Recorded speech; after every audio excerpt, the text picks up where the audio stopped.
This was not just a war of trenches and artillery.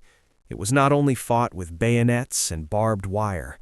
World War I was also a financial war, one fought in gold reserves, in bond markets and central banks, and in the secret offices of financiers who never set foot on the battlefield.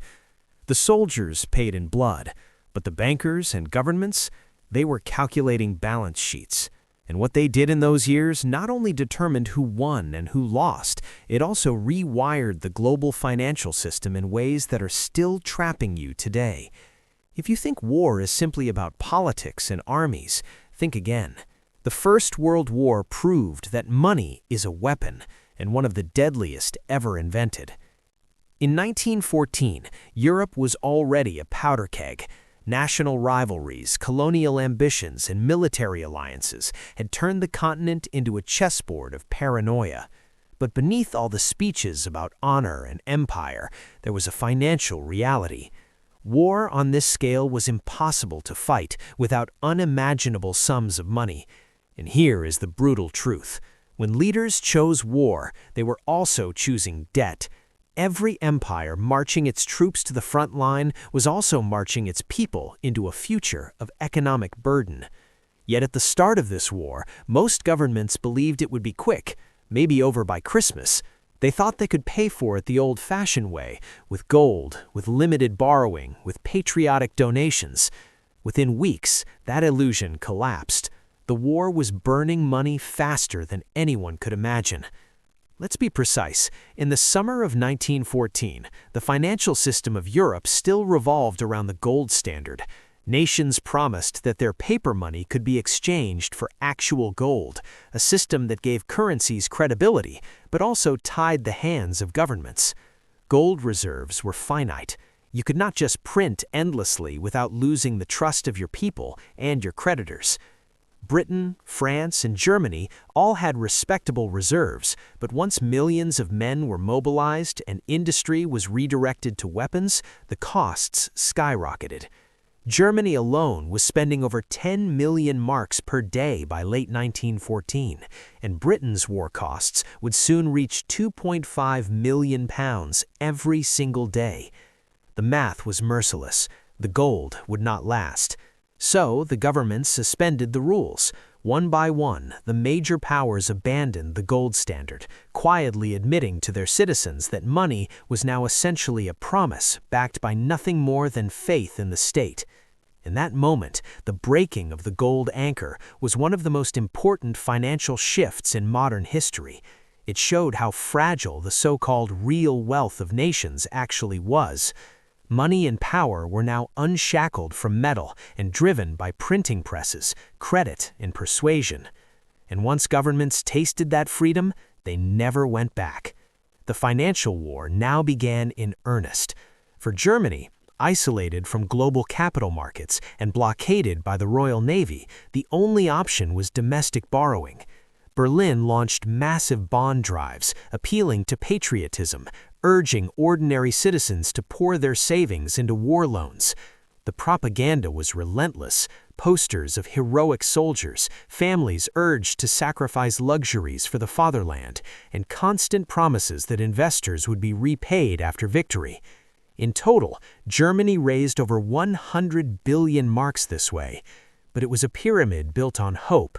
When defeat came, those bonds were worthless. Millions of Germans saw their life savings wiped out, and that bitterness became fertile ground for extremism in the decades ahead. Economic history always leaves scars. Britain, by contrast, had one immense advantage. The city of London was the financial hub of the world. Sterling was trusted, and British networks reached across the globe. At first, the government leaned on short-term borrowing, treasury bills, and patriotic appeals, but very soon it tapped into the deeper pools of global credit. Crucially, it turned to the United States. In 1914, America was officially neutral, but its bankers smelled opportunity. Firms like J.P. Morgan and Compters became the financial lifeline of Britain and France, arranging vast loans and managing purchases of weapons, food, and raw materials. By 1917, when America itself entered the war, Wall Street had already been bankrolling the Allied cause for years. This was not charity, this was power. American bankers earned millions in fees, and the United States emerged from the war, transformed from debtor to creditor, from a financial follower to a global leader. If you wonder how the 20th century became the American century, this is where it begins.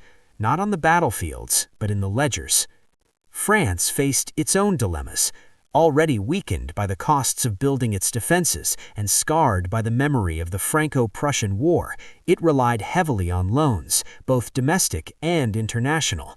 French citizens, long known as eager savers, were persuaded to buy government bonds, but much of the deeper funding again came from across the Atlantic.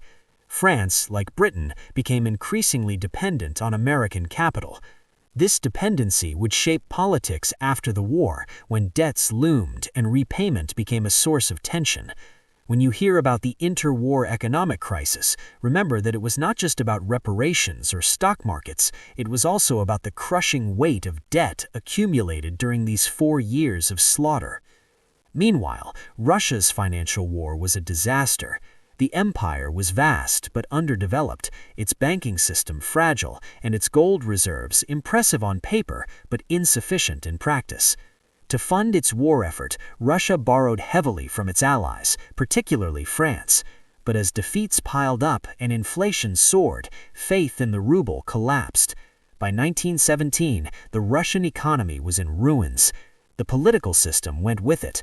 The collapse of the Tsarist regime was not just about ideology or bad generals, it was about a financial system stretched past breaking point. Economic mistakes, monetary chaos, and inflation helped fuel revolution. Once again, money and power marched together into history. The scale of the financial mistakes was staggering.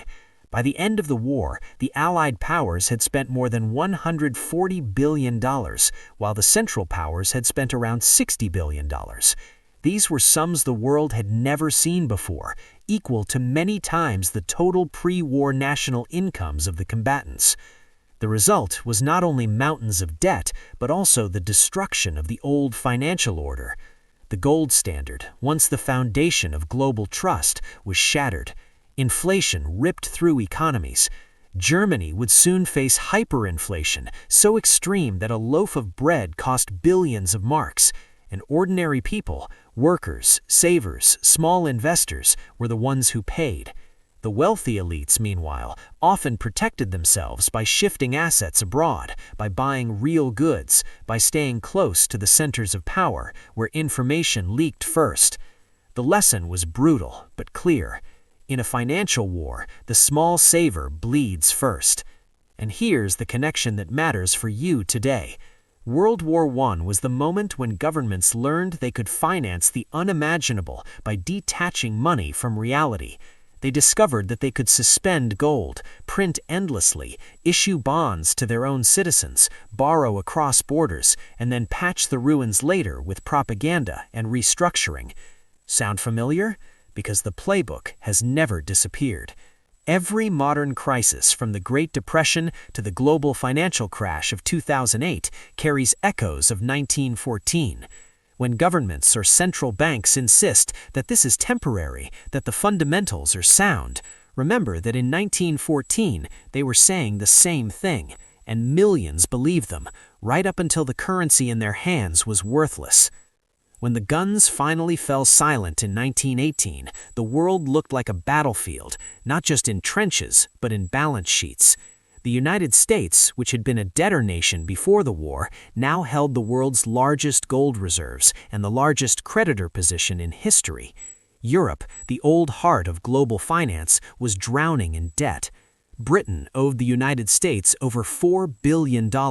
France owed more than $3 billion, and even smaller nations were entangled in obligations they could never realistically repay. The war had turned Wall Street into the new financial capital of the planet, displacing London in a way that no cannon could have achieved. The age of American dominance in money and power had begun. But here's the trap.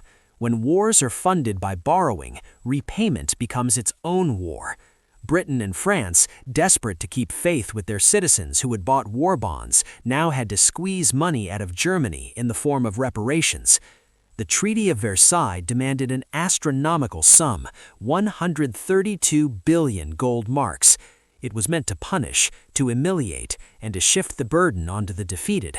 But it was a fantasy. Germany simply could not pay.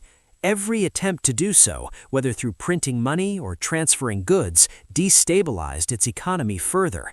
The hyperinflation of 1923, when Germans carted wheelbarrows of worthless notes just to buy bread, was not an accident. It was the direct consequence of a financial system pushed to the edge by impossible debts and planted seeds of rage that extremists would later harvest. Meanwhile, Britain was trying to restore its financial prestige by returning to the gold standard in 1925, pegging the pound at